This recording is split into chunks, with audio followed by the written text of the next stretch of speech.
nice to all be on the same page when it comes to, hey, we're making an engagement right now, would be better, because obviously Fusion Uni, they were very dominant in a 3-3 centric meta and in other metas as well, but I think that was very much generated by how strong their shot calling was.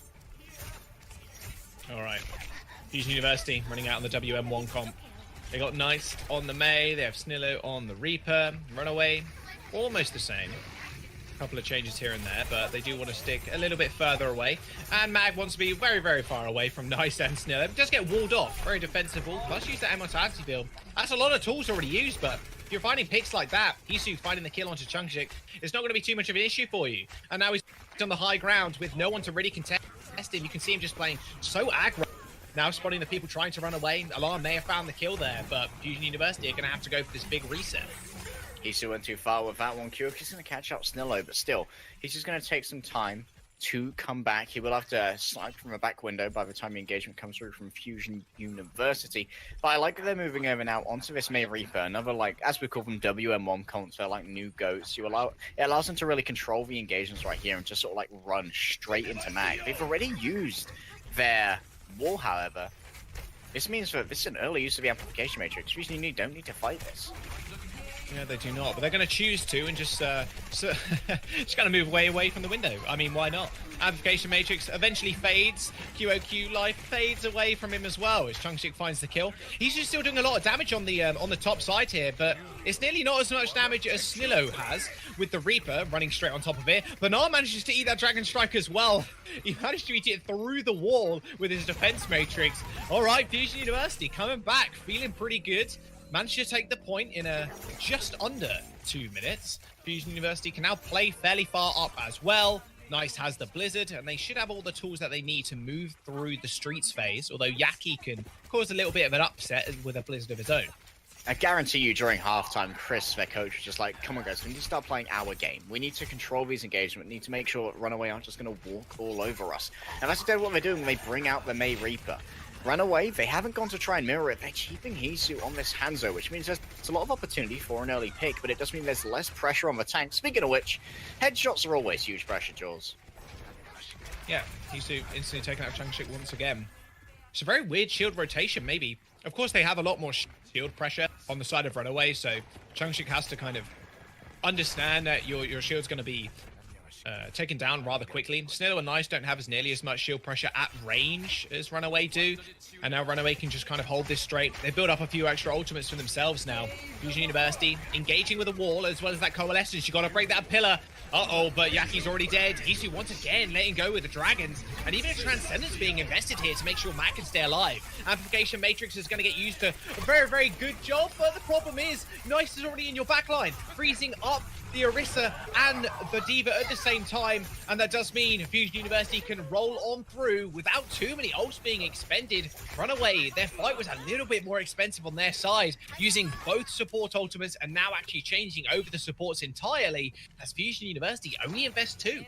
And there was a rare moment of anti-synergy there from Runaway as well, Jules. We actually saw Mag, I think, halt people out of the Dragon Strike that Hisu threw in. He halted them over to the wrong side, or the Dragon Strike went into the wrong area. I don't know whoever's to blame. At any rate, they didn't get what they wanted. Yaki's going to have to re-engage now. Got the Blizzard. Bernard can eat this. If he can do so, that'd be huge. Blizzard on the payload, Harry. They do manage to find a couple of freezes, but the problem is Yaki walling the rest of his team off to make sure no damage can come about. But now Nice in the front line, moving past the wall as it does end up fading and has to get on top of Mag. And another Eaten Blizzard by Bernard. Finally, this guy is coming back online. Snillo is going to be out to front line as well. Not much else you can do if you're Runaway with that Death Blossom straight on top of your face, burning so many defensive resources. They end up falling, and Fusion University will be able to cap the payload with about 4 minutes now to move on to this third point. I said the hero play that needs to happen needs to eat the Blizzard. Bernard clutches up, he gets it done, and that's going to deliver Fusion Uni a healthy time bank. 3 minutes and 40 seconds to get through the last area of King's Row. They don't want to be in a situation like the end of Temple of Anubis again, where they are capping in overtime and then have to try and play for the draw afterwards. Snillo, maybe pressured out here. There's the Coalescence. Are going to be exchanged, Jaws, as well as for Wolves. There's a whole lot of damage onto QOQ, though. He had to back off really fast. Both the Coalescences crossing each other, kind of cancelling each other out, but you can't cancel out that damage coming through from Hisu. They do manage to win a fight eventually. Fusion University, again, not investing a whole bunch here. They did invest not only the Coalescence, but the Supercharger, Runaway, invested both of theirs as well. But Lee Jae-gong, more importantly here with the beat, might be able to save Runaway from Fusion University's Blizzard, which they've got coming up now. Lee Jae-gong's Lucio is rather famed. QoQ does get dragged in as that wall does separate the rest of the team, but he's going to send out the self-destruct regardless. It does pitch itself round the corner, but Snillo survives with the help of the Wraithborn. They end up trading kills as Alarm and Hisu end up going down, and now Nice in a whole heap of trouble as QoQ was able to run him down. Now Snillo just needs to die on this payload here to buy himself some additional ult charge, but has already got a lot of it himself. Does earn himself a Death Blossom in this fight, but Fusion University are halted on the corner again. Oh, Jaws, Lee Jae-gong's so red by now. I think he actually got walled off while he was using his sandbar. It was a one-man sandbar. It only hit him. Runaway luckily clutching up there, using their ultimates to try and salvage that fight after the single-man sandbar. If they don't have that mitigation now available for Snillo and his Death Blossom, they do have a pick on Alarm. Nice pick on Alarm. Supercharger helping with that one. Gangnam Jim does get... Wait, Gangnam Jim... Well, I'm 99% sure Bernard was actually escaping and it looked like an accidental boot. Regardless of that, he's not going to be available for this next fight. Plus, he's using the Coalescence as well. Okay, Fusion University with a big pickoff.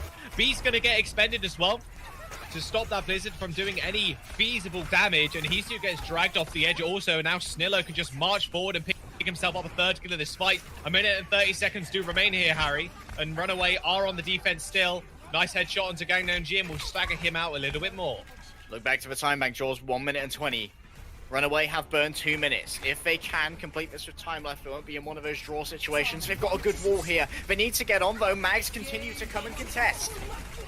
He's going to contest, and the beat's going to help as well. QoQ gets instantly demech, but use that self-destruct to go for the remech. Shield is going to stop all that damage from going through. And Bernard already finds a kill. Hisu ends up trading as well as Snillo also falls, but Chungshik falling here with the Coalescence in their backs. It looks very disastrous for Fusion University, who only have 55 seconds now remaining, because they do need to get back on this payload. There's going to be a big, well, not big anymore, as Nice ends up going down. No staggers to be had, but still Runaway managing to defend. It's crunch time, boys. You gotta try and get this done in the next 40 seconds. I keep talking about overtime. That does so much to your mentality when you know that you need to hold. Otherwise, you're going to be going for a guaranteed draw. Hisu wants to try and claim this right here. He has the Death Blossom ready to go. He can come in from behind. Right now, Fusion need to check their corners. Will they be thinking about that when the pressure's on?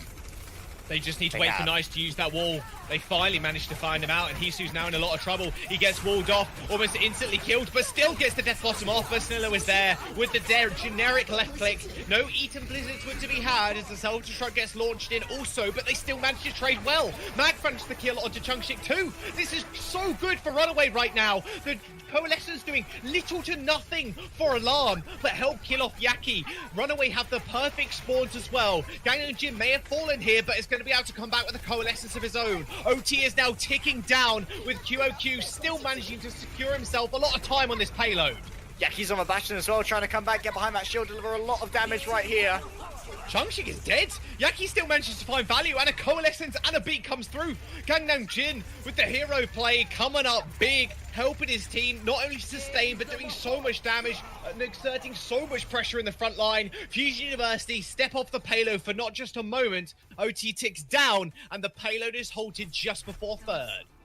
And this is very dangerous, Jaws, for the Atlantic Showdown, for the contenders North America, 4-time champions. They need to hold it on first, hold it on second, hold it somewhere on third. But if Runaway can win this map, they've knocked out Fusion Uni. They've won a spot for North America in the gauntlet, Jaws. And they may not even get to attend themselves if they lose at this juncture. They need to reverse sweep.